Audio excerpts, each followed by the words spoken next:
My name is Sarah Guzmán. I'm looking into potentially getting my master's in potentially classical studies, which is like the studies of ancient Greece, ancient Rome. My own personal studies have been a lot of study of primary sources of Greek queer culture. The biggest thing that people don't understand is when they're trying to talk about the sexuality of ancient Greece, this is a civilization that went on for thousands of years. And it's also something that would vary geographically too. We consider different parts of our country to be like more conservative or liberal than others, and we have to understand that ancient Greece is kind of similar in that respect. Like there were different shifting ideas, and there could even be concurrent ideas at the same time too.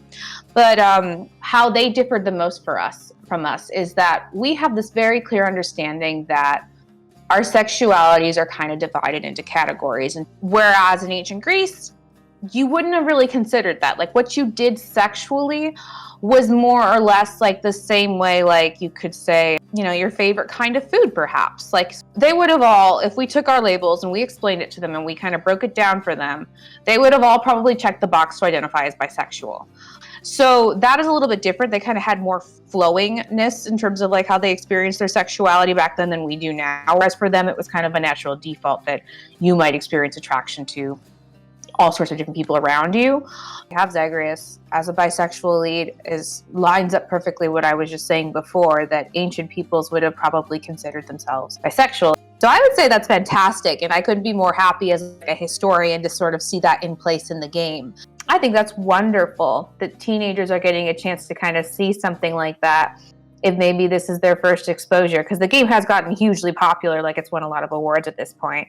And that's how it caught my attention too. So seeing queer characters is great. So the Iliad is very famous for having this queer couple, Achilles and Patroclus. So Patroclus' death is the catalyst of the Iliad. Achilles basically goes on a killing spree. He fights a river, and then he brutally kills Hector, who was the one who killed Patroclus. And there's this prophecy that if he kills Hector, Achilles will die afterwards.